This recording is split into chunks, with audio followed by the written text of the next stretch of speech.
Hey there. So today we're going to talk about calmness. We're going to talk about how we can create a calmer dog and how we can reduce some of this crazy overexcitement behavior. Now, Chihuahuas are naturally exuberant dogs. They are naturally high excitement. They like to run about. They like to get involved in everything. And we're not looking to quash that. Okay. We're not looking to create a dog, a robot dog that is just going to sit on its bed and do nothing all day and not say anything all day and not get involved in anything all day.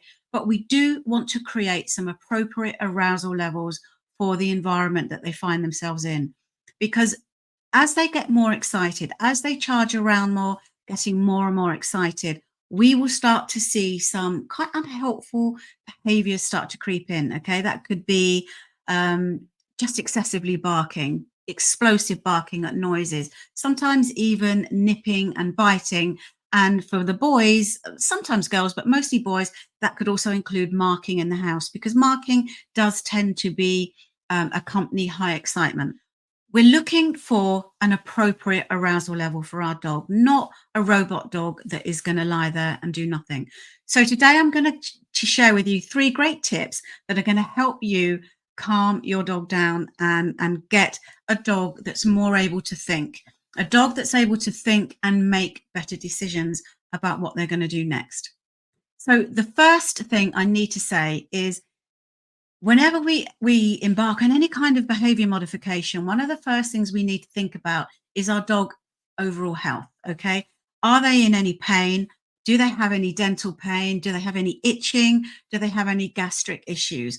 Because these things, these irritations and pain for your dog will most definitely be paying into overexciting, barking, and silly behavior, because it's itching drives a dog crazy. Okay, and you can imagine that sometimes they find it really difficult. They can't do anything about it. So we need to make sure before we get involved in any kind of behavior modification that our dog is fine.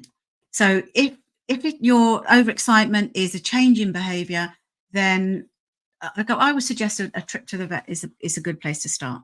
Okay, so 3 great tips for calmness. There will be timestamps in the comments below. So because I know that time is of the essence for you, so you can just kind of flick through if you need to. And I'm also going to show you some of the products I'm going to use, and the links for those will be in the comments as well, in the show notes as well. So, one of the first things we need to think about for our dog is, what are they eating? Okay. Now, food, like food for us, is really, really important and most definitely does affect our dog's behavior. What goes on in the gut has a direct impact on what goes on in the brain. Okay. The 90% of serotonin is produced in the gut. Now, serotonin is the hormone that the happiness or the calmness hormone. So you can see how important it is for your dog to have a species appropriate gut biome. They are probably not going to get that if they're eating ultra processed foods like kibble. One of the first tips I would suggest is that you get your dog on a species appropriate, balanced, wet diet. Okay.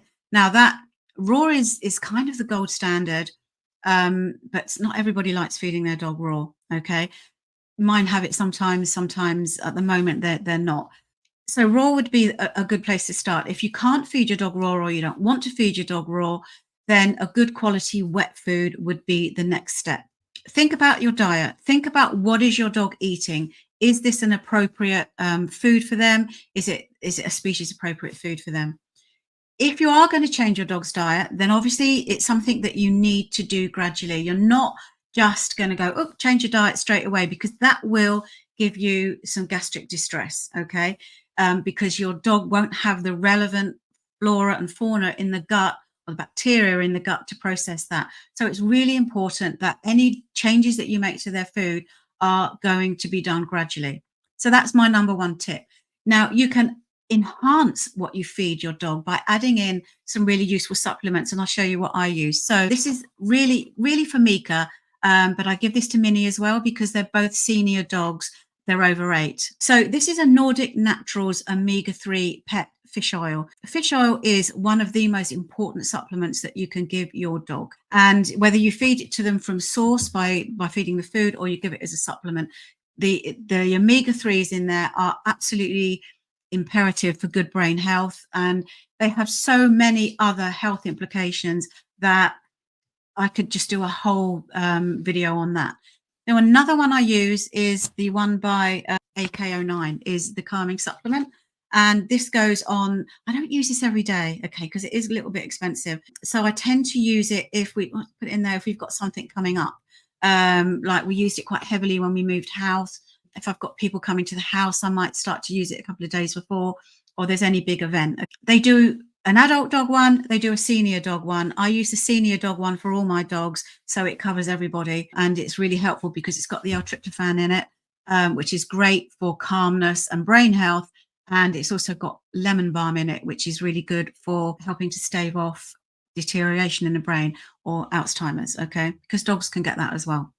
But the next really important tip, which gets overlooked a lot, is rest. And now I'm not just talking about, because Chihuahuas do like a little loll about, and they are well known for, they like to bury themselves and keep themselves warm and have a little snooze. That kind of rest is then, if there's a noise or there's a trigger, then they'll be up, okay? So it's kind of not true rest, okay? Because they've got their little ear cocked and they've got their little radar going. And if there's any kind of event which is sufficiently triggering for them, they will be up in a nanosecond. What I'm talking about is active rest. It's rest where your Chihuahua has all the decisions taken away from them.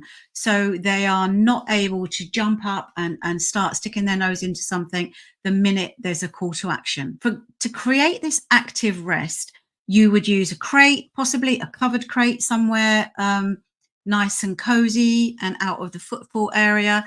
You would maybe use a pen so that again, you're just taking the decisions away from them so that they can just don't have to think about anything. They can just relax. Another good one, if your dog isn't crate trained or you're not comfortable with crates, is to have them in a nice cozy room, not too big so they don't have huge amount of room to run about, and they can be snuggled into a blanket, the blinds drawn, doors shut, and then they just, once again, the decision about not being able to get involved in anything is really taken out of their hands. Now, once they appreciate that, then they're able to rest, and then some good things happen, okay? They will shift from this crazy excitement, sympathetic nervous system mode, and they will slip into a parasympathetic nervous state. The parasympathetic nervous state is what deals with healing, it deals with digestion, it deals with learning. So if our dog is constantly charging around like a crazy bean in this high energy, high cortisol state of mind, it is not good for them, in exactly the same way that it isn't good for you either. So plenty of rest is really important. Now, Prince and Macy have been crate trained since they were little. And what happens is probably just after lunch, you kind of notice a deterioration in their behavior. So I kind of go, right, puppies, naps. And then they just go off, and they will just get in their crate, make themselves a little nest, go round and round, and I will cover the crate, and then they will have a really nice nap. Now, they don't mind about this because it's just something that they've always done. And sometimes for us, it takes a mindset shift, okay?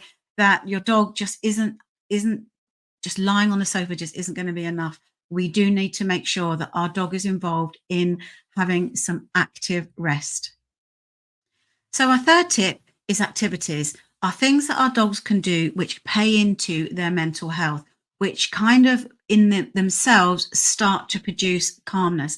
Dogs like to lick, they like to hunt, they can scavenge, and they like to chew. Those activities are what dogs like to do and helps calm them down. So we're going to use some objects, if you like, and choosing things to kind of replicate that. So here's my top 3, okay? So long-term chews. Long-term chews are great. Make sure you pick one that is suitable for your size of your dog, and that it's a good healthy chew. We're not looking for something that your dog is going to consume, because Chihuahuas are very easy to overfeed. We're just looking for something that they can nag on happily, okay? But we don't want broken teeth and we don't want lots of rawhide. So pick your chew carefully, okay? Things like ostrich spaghetti are quite good, raw bones are quite good, depending on how your Chihuahua chews. I could not give a raw bone to Minnie because she is so, what's the word I'm looking for? Absolutely crazy over. She goes manic when she's got something like that. So I have to be very careful what I give her. Okay, some dogs are chew differently to others, but basically pick a chew that is suitable for your dog, that when they're kind of being a bit crazy, you can just settle them down on their bed with, and they can have a good nag. That chewing pays into their mental health. They like to do that. Another good one is licking, and we use lick mats. Lick mats look like that, okay? So that you put their dinner on them, or some people put peanut oil or coconut oil on or something like that. But generally, I use them for their dinner. So I smear their dinner into the lick mat and I put that on the floor. And then once they've actually eaten their dinner, they spend ages licking all the crevices of the mat out. Again, very good for their mental health. Now, if you are going out somewhere, you can, rather than put peanut butter or coconut oil on it, which might be a bit fattening, just save some of their dinner, okay? Just hold some of their dinner back and then just smear it onto the mat before you go out and then leave that down for them. Another one is snuffle mats. Okay, snuffle mats are great because they replicate scatter feeding. So scatter feeding is basically when you throw food into the garden and your dog will just hunt for it in the grass, okay? Now, some people worry about that because they think, if I throw food into the grass, we're going to get rats. Okay, if your Chihuahua's any good, there will not be any food left out there for any rat to come sniffing around. And other people sometimes worry that, oh, how do I know how much my Chihuahua is eating? And that's a fair point. So we are not going to scatter feed every day. And you're going to keep the food that you're going to scatter feed is going to come out of their daily food allowance. Okay. Another way of replicating scatter feeding, which is absolutely great, are snuffle mats. So you can, snuffle mats, you can just get them from Amazon. I'll put a link in to the ones that we use. And you put in some little sprinkles. Now, what I do is I get some chicken necks, some roasted chicken necks, and bash them so that they're in little pieces, not bone. They're kind of like little bits of flakes and things. And then I mulch them into the snuffle mat and I put that down. Okay, another good one. These little shrimp bits that you can buy, or possibly even little bits of grated oily fish. I've got one with the sardines and stuff like that. Okay, you just whatever you can put in there. Avoid cheese really because it's a bit fattening and dogs find cheese quite hard to digest and you might make them a bit farty. But just put something in there, but make sure you account for it out of their daily food allowance because they are easy to overfeed and we really don't want them to get fat. Okay, so there's 3 really useful tips for helping to create calmness, okay? Now, the rest, going back to our rest, this is super important if you live in a really busy household, okay? If you've got young children, if you've got lots of noise going on and lots of activity, it is absolutely essential that your Chihuahua is left to rest in peace, okay? That they are not going to be disturbed by kids poking them or touching them when they're trying to have a sleep, because this is how people get bitten. This is how children get bitten. So when you have to have it as a household rule that when your Chihuahua is having a rest, that nobody is going to interfere with them. Okie doke. So those are my 3 tips for growing calmness with your Chihuahua. I hope you found value there. I hope that's been really helpful. If you've got any question, put them in the comments and I will come back to you and answer them.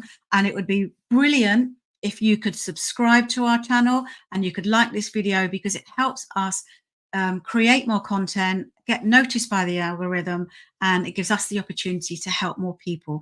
So ta-ta for now, and I look forward to seeing you in our next video. Take care. Bye. Another one is snuffle mats. Okay, snuffle mats are great because they replicate scatter feeding. So you can, snuffle mats, you can just get them from Amazon. I'll put a link in to the ones that we use. And you put in some little sprinkles. Now, what I do is I get some chicken necks, some roasted chicken necks, and bash them so that they're in little pieces, not bone. They're kind of like little bits of flakes and things. And then I mulch them into the snuffle mat and I put that down. Okay, another good one. These little shrimp bits that you can buy, or possibly even little bits of grated oily fish. I've got one with sardines and stuff like that. So those are my 3 tips for growing calmness with your Chihuahua. I hope you found value there. I hope that's been really helpful. If you've got any question, put them in the comments and I will come back to you and answer them. And it would be brilliant if you could subscribe to our channel and you could like this video, because it helps us create more content, get noticed by the algorithm, and it gives us the opportunity to help more people. So ta-ta for now, and I look forward to seeing you in our next video. Take care. Bye.